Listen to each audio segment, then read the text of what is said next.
So guys, today we are going somewhere special, and the reason being that today is the last day for summer break for my son, so we are taking him out and I'll show you where we are going. It's going to be a fantastic place, and we'll have fun. So guys, we have reached. So looking at this dino, can you guess where we are? I'll give you a few seconds to guess. It's a huge dino right outside the parking. We've parked our car. There's another dino, so lots of dinos. So where can we be? Yeah, if you've looked up, you would know where we are. But if you haven't, then let me give you another hint. There's a big elephant right there, a statue of an elephant. So any guesses yet? If you did guess and it was right, then it is the Museum of Nature and Science. So we are at the Museum of Nature and Science. That's where we are taking our son today. And we are seeing a lot of excited kids with their parents. It's a great place to enjoy and also to learn, especially for the kids. And as we go inside, the first thing that we see is this huge dino skeleton. I think it's a T-Rex. So I heard a little kid shouting, T-Rex, T-Rex, as soon as I entered. So look at the size of this dino. And this wall that you see, it's got welcome written in all different languages. And the best part is, if you look carefully right there, it says Swagat. So we have welcome written in Hindi, bold letters. So I was really happy to see that, very proud. Now I'm going to show you this dino from another angle in order to give you an idea of how actually huge it was. So this museum is full of huge statues. Now this is the place where you buy tickets. They have a few machines for the people. So they're, instead of standing in line and a person manually giving tickets to you, it's all machine based. So all you have to do is put your credit card in and get your ticket out. Now this is the most fascinating part of the museum. You have a dino, a moving live dino. But if you see carefully, there's a man inside that is manipulating it, maneuvering it around. And the cool part is this dino, it was trying to, eat the kid's head or adult's head, and it was letting others click those pictures. So right there you see it. So I was telling my son, I was go take a picture. I want to take you in this. But he was refusing. I guess he was a little shy, unlike all the kids who are, who want to go there and, get themselves clicked. So that was a little disappointing part, but this is really cool. And then look at its tail. It's so huge. It's got a really huge tail. And while I was standing behind, I was scared that its tail by mistake probably might hit me. But I guess they're trained and they're experts. He probably has been doing this for a long, long time. So really cool stuff. Not something that you actually have probably ever will be able to see it in Indian museums. And this lady, when he did that, she was telling her husband, "Why didn't you come and save me?" It was so funny. And the husband was saying that the dino itself was scared of you. See how he left you. So I didn't need to help you. So yeah, so I'm trying to now go in front to get a better, capture better picture of this dino. And that's the dino right there, and the kids standing and getting the picture clicked. And this man, he was actually doing something, and all of a sudden this dino came to, bite him. And there I am, and the dino is actually eating me. Save me, please. Oh my God. Now we've gone to the first exhibit, which is the Space Odyssey. So this exhibit is all about space. So it's good. This is a great place for kids who love to know about space or want to become an astronaut. And as you walk inside, they have these cool windows which have these cool pictures. They're not actually pictures. They're so fascinating. They were lighted and three-dimensional. So that was a picture of an astronaut.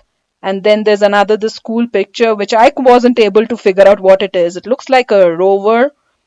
that probably was sent to one of the planets or to Mars. And then on this other side is this again cool picture. And this is actually a nebula. It's called a butterfly nebula. So now as soon as you enter inside this part of the museum, there's this huge model of Earth. And what is the first thing I see? India! Right there. And then there are these other continents around. So this was a very fascinating model, and it's rotating around. Just looking at its size, gives you a shock. It was so huge and lighted up. And it shows you, how it looks in the dark and how it looks in the night. So it shows and it rotates around. So really cool for kids to learn about rotation and revolution and day and night and the continents. Now this another cool stuff is an exhibit in the exhibit was these what do I call them? Spacecrafts, I guess, and the kids had to maneuver them and put them in the correct parking spots. So really cool stuff again, and kids were trying their best to move it. So this exhibit is also a very favorite of the kids. Now I'm going to go ahead and give you an overall kind of a view of part of this space odyssey, just to give you an idea. That blighted round thing was actually Mars, and I'll show you that later in the video. And then on this side is actually an area for small kids, for toddlers. So they've got for the entrance, they are showing an astronaut up in the sky. It was really a huge astronaut. It was actually a live suit, not a miniature or a replica or something. And up on that screen, it shows the space timings of the when those space crafts are going to be leaving. And right down is the entrance for the kids area. Now in this, only toddlers were allowed, and they have these cool buttons and stuff where you are as if you're sitting in the space craft and looking outside, and you're maneuvering your spaceship. And inside over here, they'd made it just like as if you are probably in Mars. And they had these cool costumes of astronauts and scientists for the kids. And there were lots of parents, coming in and taking pictures of their kids in these costumes. So really nice place for kids to learn. This is a rover. It's actually a robot that was sent to Mars to collect some mud and rocks to study. So that's the actual one that they have displayed in the museum. Really an awesome piece of exhibit. And this was the round stuff that I was talking about. This is actually a model of the moon. And this was actually, my kid showed me that there were projectors which were projecting on this round sphere. It was a plain round sphere revolving around. And there was a projector that was projecting from four sides onto this round globe or sphere. And there was this cool lady who told us about all the expeditions that landed in Mars, US expeditions. Very informative, very nice lady. There was an experiment to see, this was on Pathfinder. It was an experiment to see if we could control a vehicle on Mars from Earth. It's like remote control an arm kind of thing. They determined that they could. Now, the first time I saw this picture, I thought, okay, they turned it around here, so it went around the circles, it went around the circles here, and when it there, that was where it ended. I found out later that picture was taken when it was doing a 10-hour analysis of the clock. Now, that was in 1997. In August of 2012, we had another lander that landed on Mars called Curiosity. It landed inside a crater called Gale Crater. which is 94 miles across, and there's a mountain inside of it called Mount Sharp that is 18,000 feet high. Now, one of the things about Curiosity is it has a pinpoint laser on it, and that laser can shoot at a rock, pulverize it, turn it to a gas, and do an immediate analysis of the rock. So, instant analysis from 10 hours from the time of 1997 to 2012. A lot of changes were made. Now, one of the things about all of the landers and rovers on Mars, except Curiosity, are all powered by solar power. Curiosity is powered by nuclear power. It's the only one.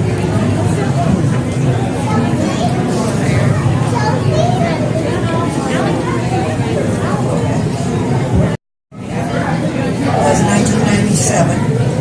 Then the next rovers that landed on Mars were Spirit and Opportunity, which landed in January of 2004. Now, they landed about 3 weeks apart, and they were both on 90-day missions. Spirit continued to work until 2010, when it got stuck in the winter's shadow, and that means that the battery could not be charged. In addition to that, during that time period, the temperature got down so cold, and this is sometimes like somewhere at minus 230 degrees Fahrenheit. So it got really cold and the battery froze, and so it never came back to life. Opportunity continued to work until the middle of May in 2018, when the entire planet of Mars was covered by a dust storm. The dust storm is over, and we don't know. And what happens when the battery charge gets low, it goes into sleep mode.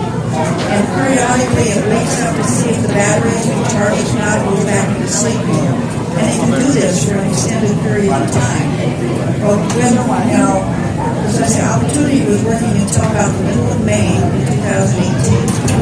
And since the dust storm is over, we're in a season right now on Mars. They have what they call dust devils. So these are little spiral windstorms that could clear the dust off the solar panels and have a chance to charge the battery. Now, we've tried to ping it without any response, but if we weren't pinging it at the right time, we might not get a response. So they decided, because it was in December last year, that the dust devil would have started. And so they're waiting till probably about the middle of this month to see if they can wake it up. Whereas if the dust devil took enough of the dust off of the solar panels, and the batteries would have a chance to recharge. So I'm going to try to wake it up sometime this month. Cool. Wow. Then, in November 26th, last year, we landed a lander on Mars, not a rover, but a lander called InSight. InSight has two main projects. One of them is to test the temperature of the crust of Mars. And that will be done by putting a metal rod into the surface of the planet several meters down, and there's going to be a tape at the end of that rod that has sensors on it to measure the temperature that ever get to that tape at that point. The other one is, and that is only going to work if when the rod goes down, it doesn't come in contact with the rock that's surrounding the rod.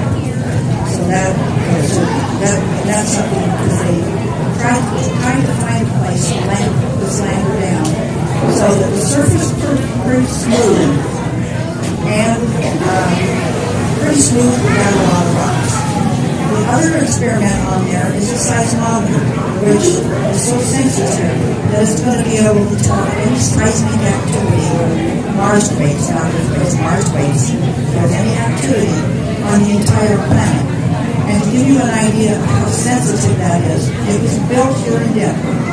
And when they were testing it, before they put it on the lander, they discovered there was an anomaly on there. They were getting a reading that they couldn't explain.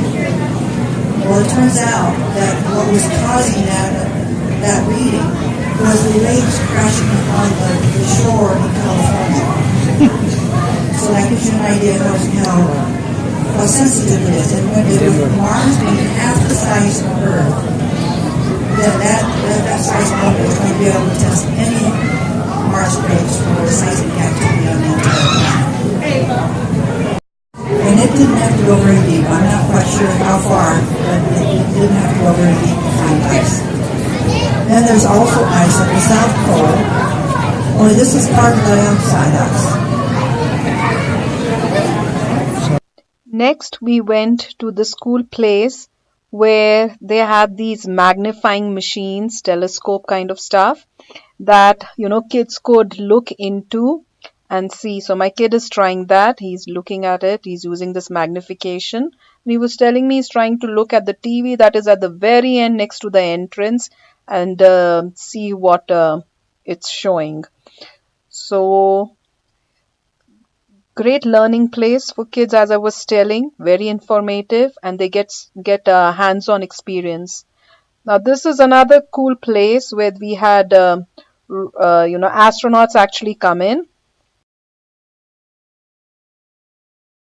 Welcome everyone. My name is Mission Commander Naomi Paquette, but that is a huge mouthful, so everyone here just calls me Nova.